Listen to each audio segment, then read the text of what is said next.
And we're meeting with people from Carolina and Nashville.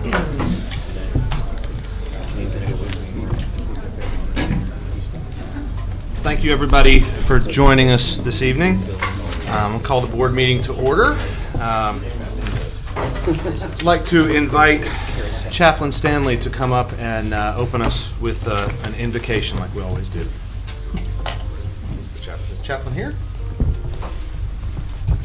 I guess he's probably doing what he does elsewhere. He'll probably join us in a little bit. We'll circle back to that.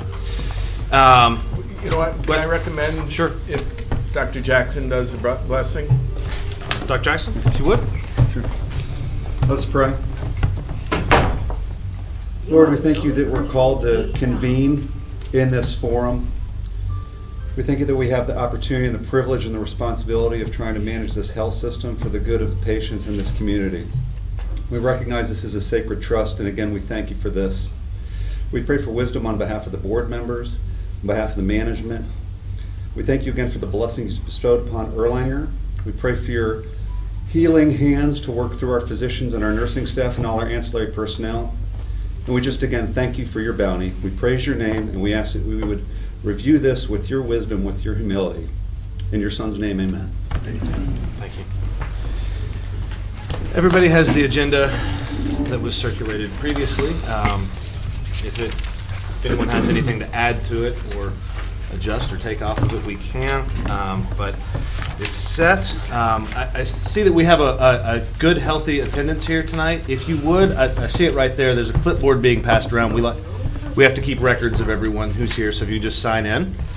And with that, we will jump right to our special presentation for the evening. Dr. Chris Smith is presenting us an update on our UTC clinical partnerships. I don't know if there's a PowerPoint or we're just going right into it. Okay. No PowerPoint? No PowerPoint. Okay. Please do be careful of all the cords in the center. Jeff? No PowerPoints. I am Chris Smith. I'm the director of the School of Nursing at UT Chattanooga, and I am here today for a special presentation. If the two of you will come join me. Every year at UTC, and especially in our college, which is the College of Health, Education, and Professional Studies, we give out several awards. And I'm particularly pleased this year because Erlanger was nominated to receive the Outstanding Clinical Partner Award. And won, of course, I'm not supposed to know this, but with unanimous vote. Kind of got to the person counting the votes and said, how close was it? And said, it was a runaway. No competition whatsoever. So I am very happy to present this award today. But before I do that, I just want to remind all of you, and some of you are new to Chattanooga and maybe new to this board, that UTC, when it was the University of Chattanooga, 1969, we changed the University of Tennessee at Chattanooga. We've had a partnership with Erlanger for a very long time. The Baroness School of Nursing over here at Erlanger actually became the UTC School of Nursing when a group of women decided that Chattanooga needed a baccalaureate nursing program. Our first class graduated in 1977. So in May, we are going to have a 40th anniversary celebration. But even more than just celebrating the BSN program, we have also had the anesthesia program. And if you recall, some of us who have gray hair, and sometimes diets and nobody knows it's gray, we have had a anesthesia program. You all had an anesthesia program. And then in the early 90s, came again to UTC to change the certificate in nurse anesthesia to a master's level program. So from those two programs, we have forged a wonderful relationship. We've had students over in your facilities every semester that we've been in existence. We've had the addition of the Adult Gerontology Acute Care Nurse Practitioner Program at UTC, mainly because you all saw a need and we could help you fulfill that. So we have a deep, long-standing partnership that I know my faculty and my college values very, very greatly, and we look forward to what we do in the future and look forward to the wonderful things that will happen. So on behalf of the College of Health, Education, and Professional Studies, I would like to present to you the 2015-2016 Outstanding Clinical Partner Award for Erlanger Health System in recognition of outstanding contributions to the college, and on behalf of the Chancellor and Dean Valerie Rutledge, thank you so very much for everything you've done for us.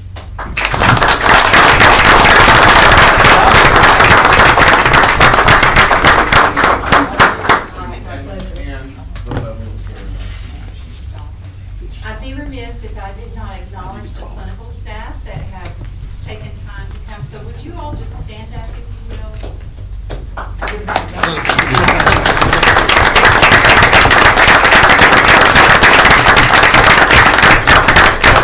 That they're responsible for providing all these clinical rotations and preceptorships. And I have to tell you that your nurses are the best in the area.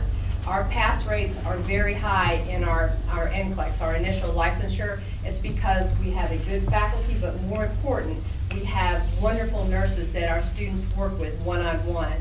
And they learn so much from these nurses, and they are the backbone of this institution, in my opinion. And we couldn't educate and have high-quality nurses without the nurses that you all give to us to teach our students. So thank you to all the nurses who participate.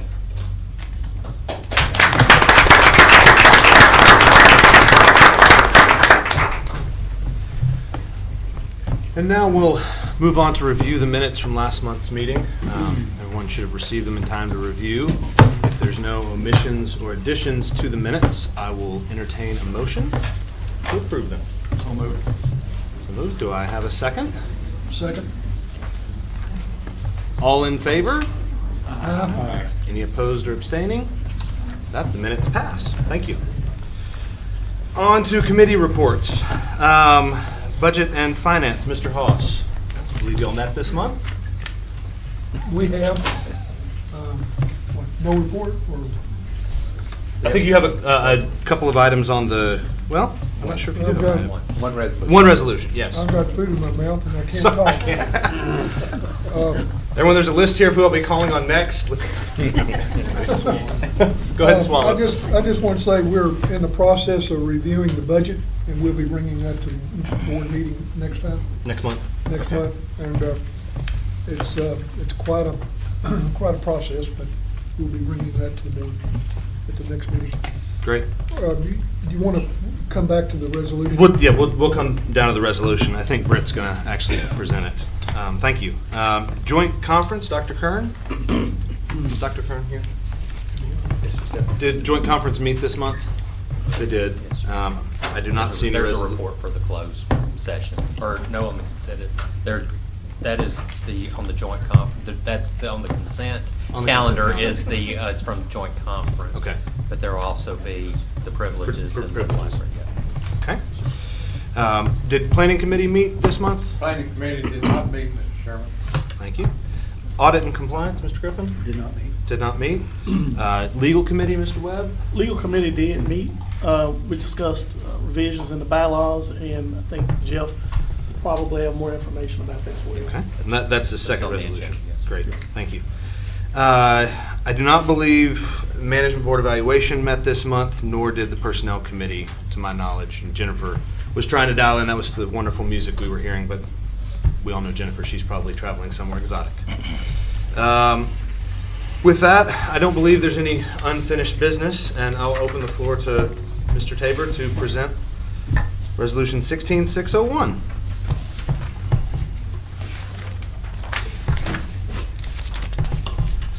Thank you, Mr. Chairman. This resolution modernizes our expenditure policy.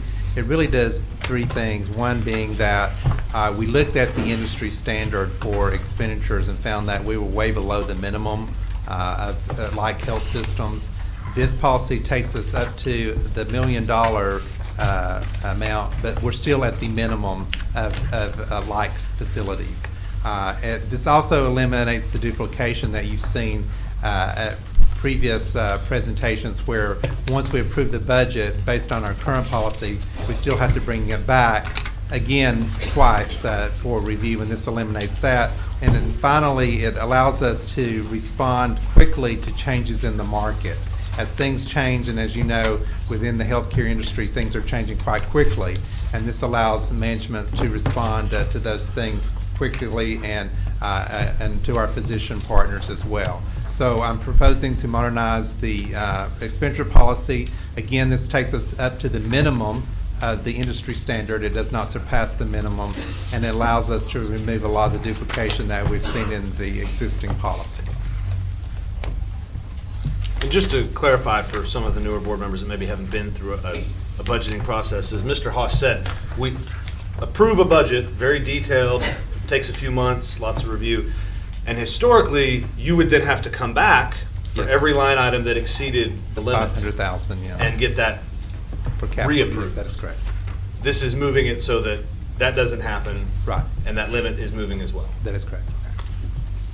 And as in the packet, you'll notice that not only are we at the minimum, the industry standard, we did, and it should be included, a survey of like hospitals within Tennessee, and we've included that in your package, and we're well below that currently as well as like hospitals. Okay.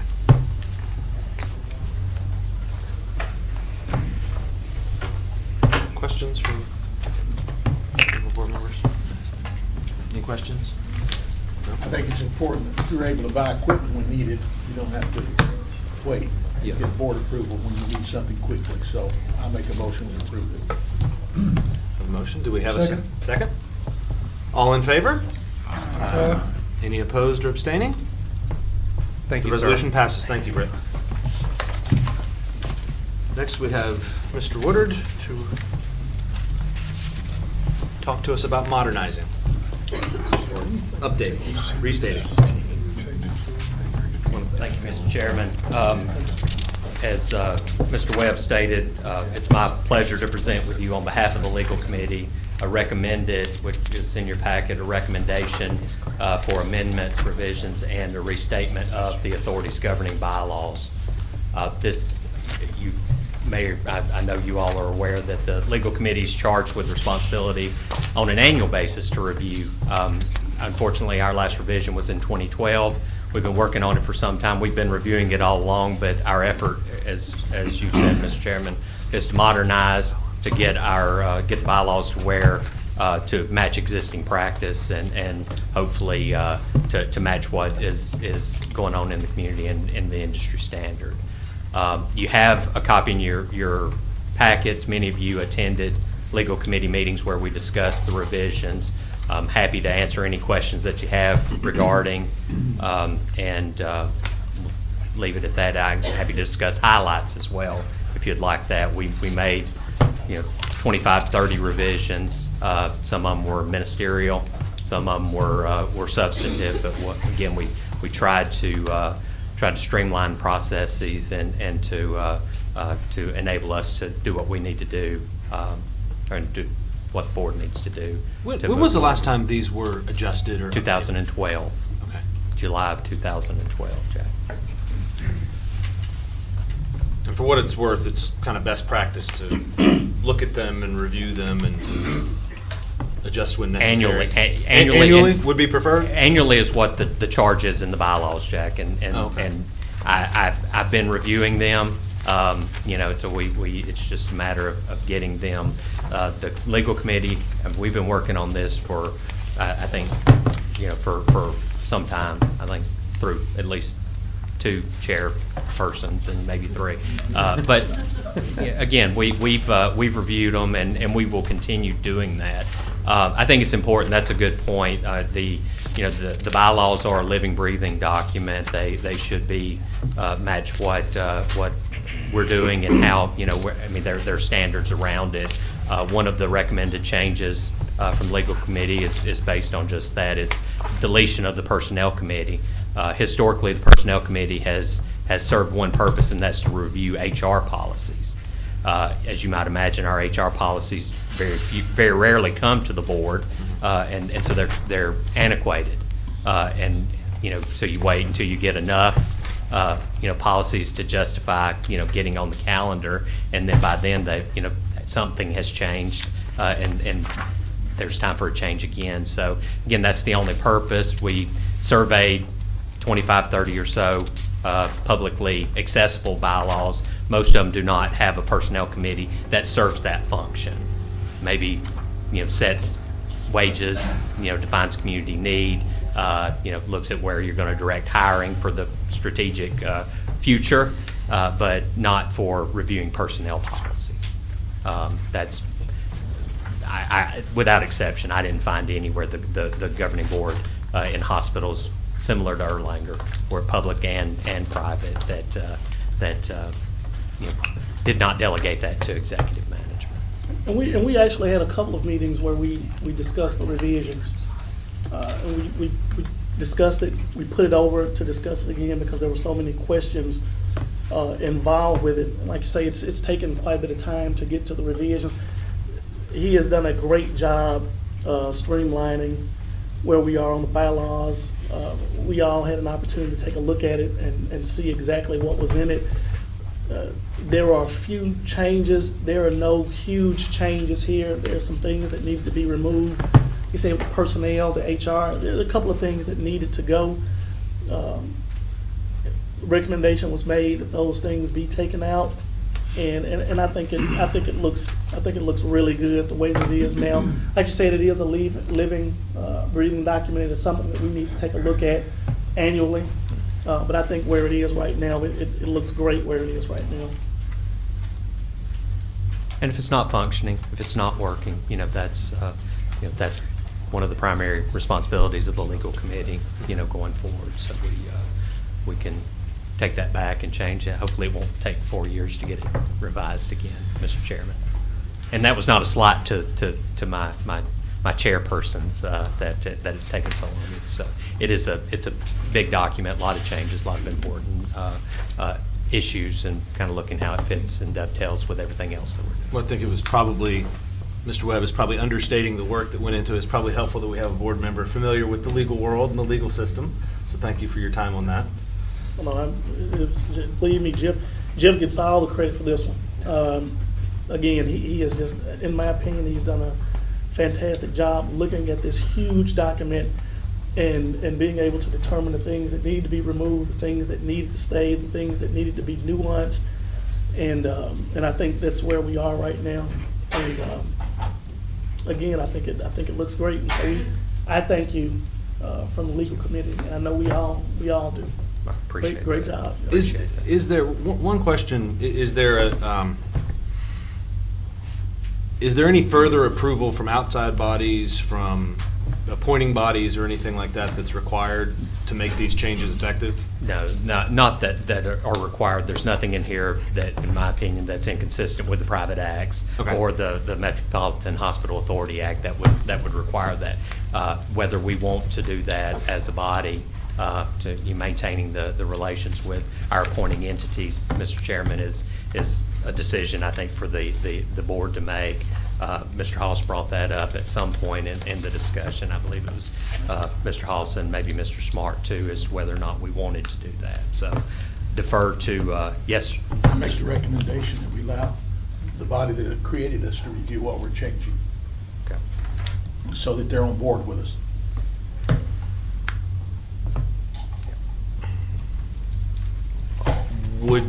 How would you see that working, Mr. Smart? I think they ought to review, and if there's any questions they have, or anything concerns them since they created us, they can let us know. Okay. I mean, they created this body, and we're making changes to what they've created us for, and I think they should have the input to be making changes to the bylaws. Okay. So would you be in favor of voting on this tonight and then discussing it with them, or? I think they should review it before we approve it.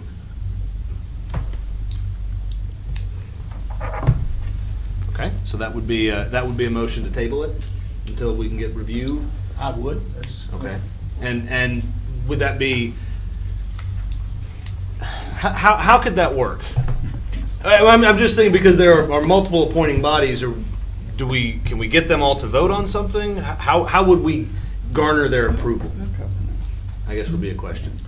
I think it'd be good if they just review it and get the concerns they might have.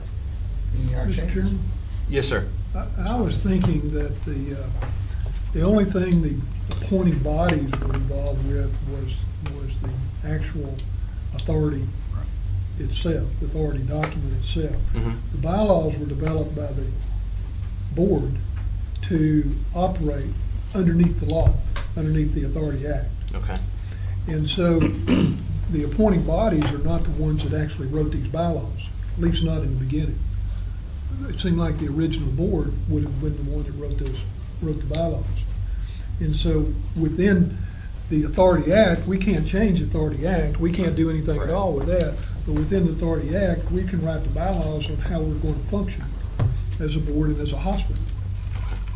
So I think the appointing groups, well, it's basically the county mayor and the legislative delegation.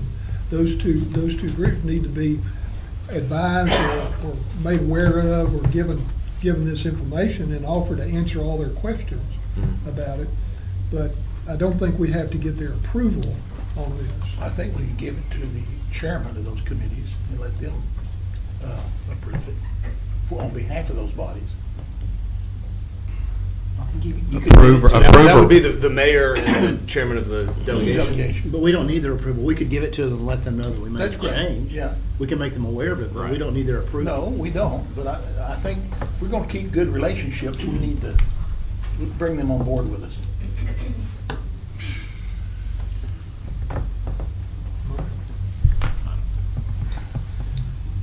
Let me just say, you know, regardless of which direction we ultimately decide to go on this, whether we decide to table it tonight or whether we decide to vote on it or just whatever we decide to do with it, you know, I have reviewed it, you know, I have reviewed it. And I will just say this in terms of my review of it. I have no problem at all in the appointing entities taking a look at it and giving us their opinion of it.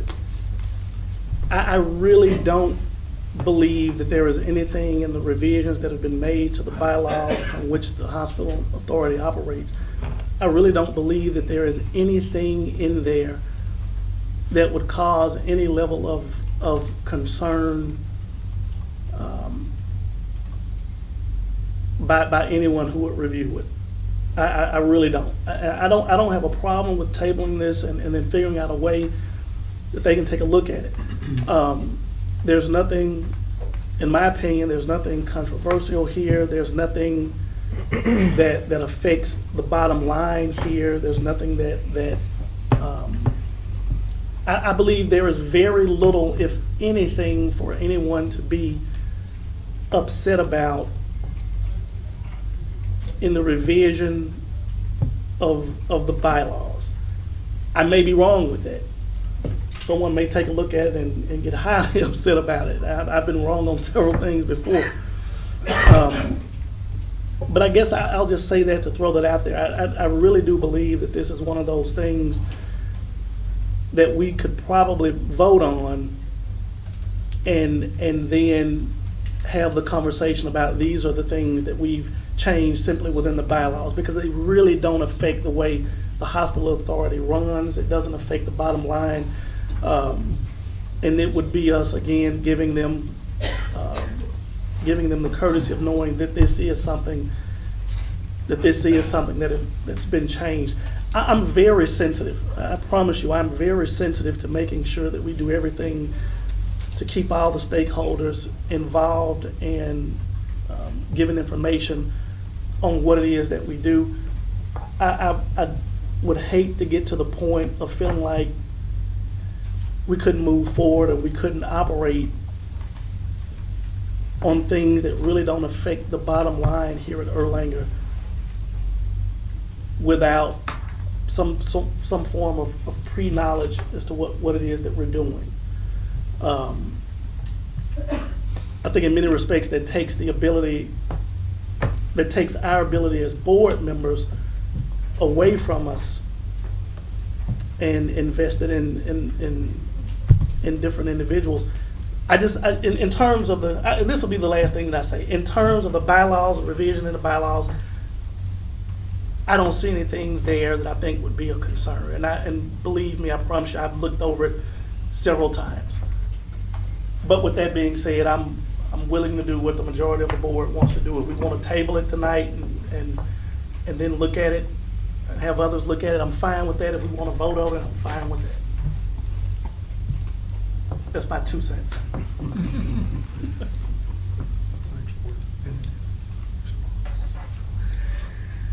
I think there was a motion on the Gerald, floor. I agree with everything you say. I just think we need to keep good PR ratings.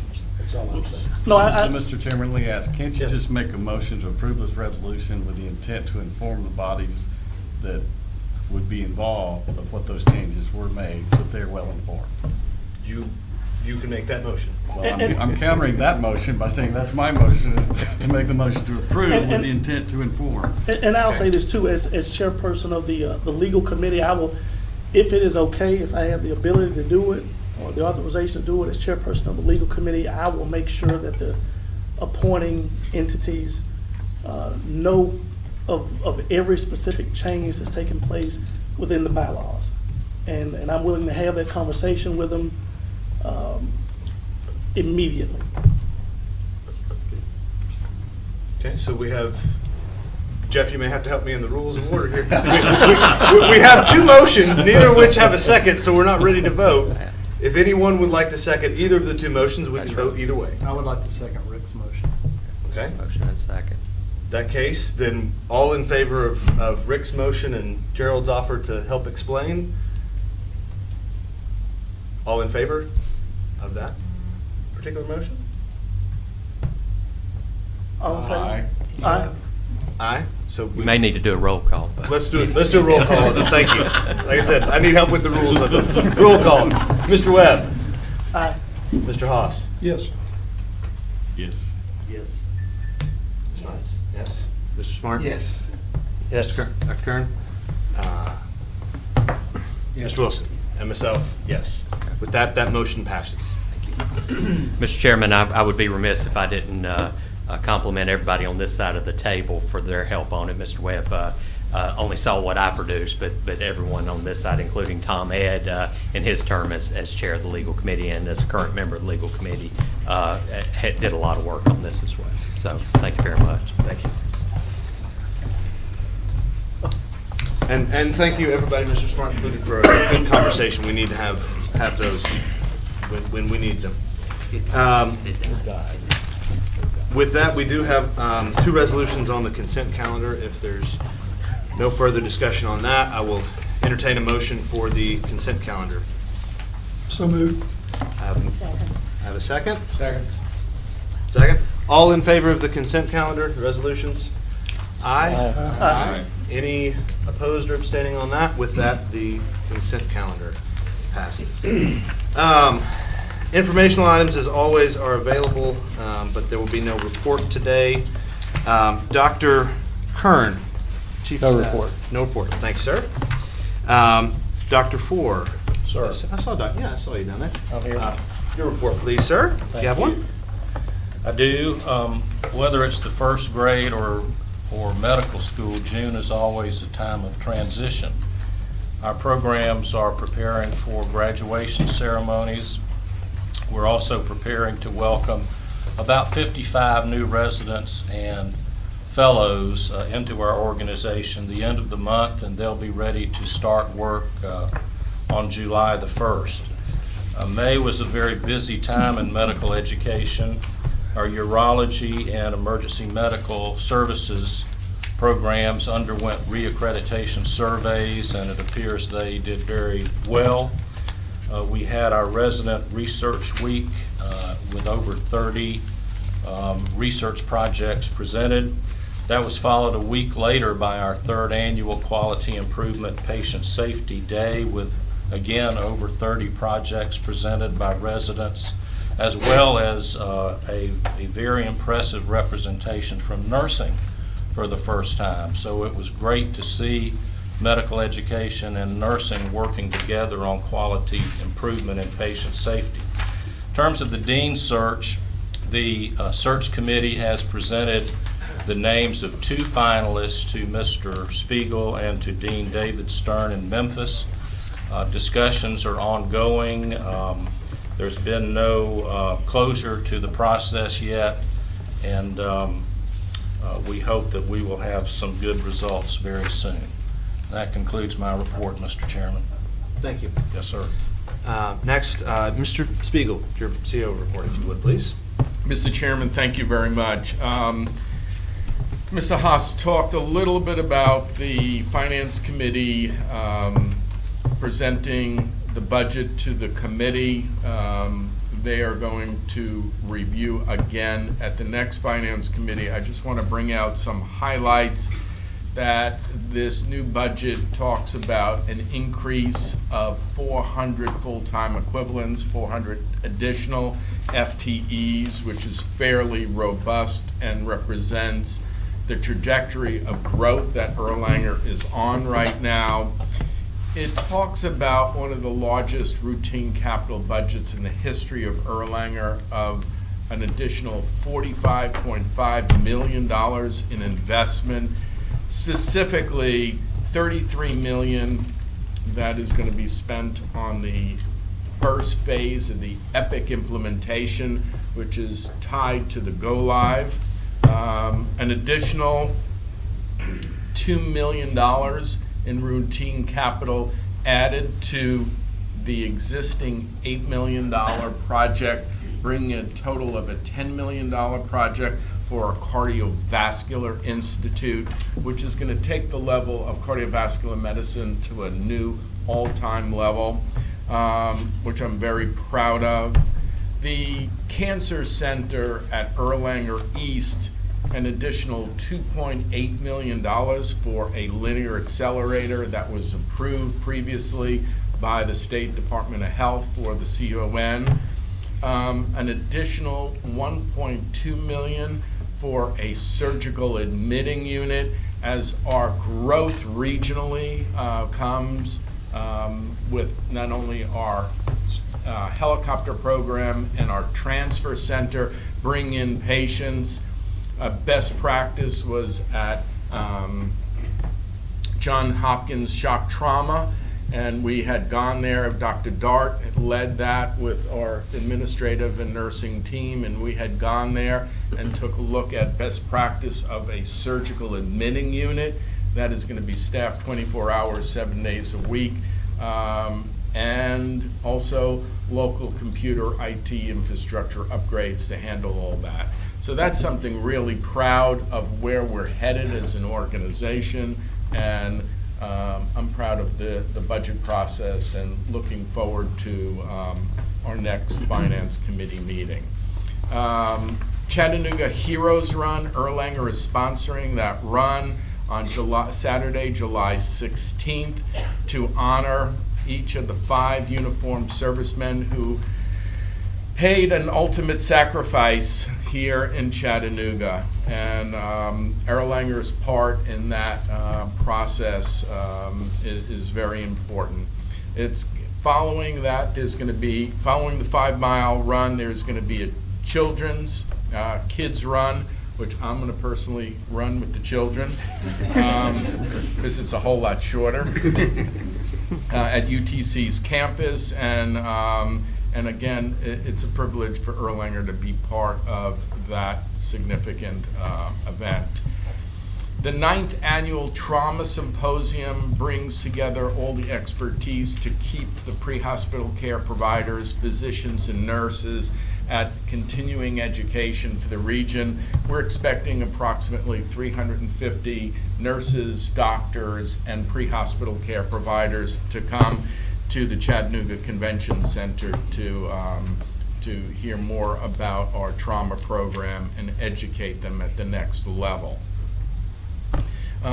This past month, the Certificate of Need reviewed our additional expansion of a neonatal unit placed at the East Hospital. That was unanimously approved by the State Department of Health, so we're excited to there. It also was formally announced that Erlanger is designating the Erlanger East Neonatal Unit as a Level 3 neonatal unit, and it also talked a little bit about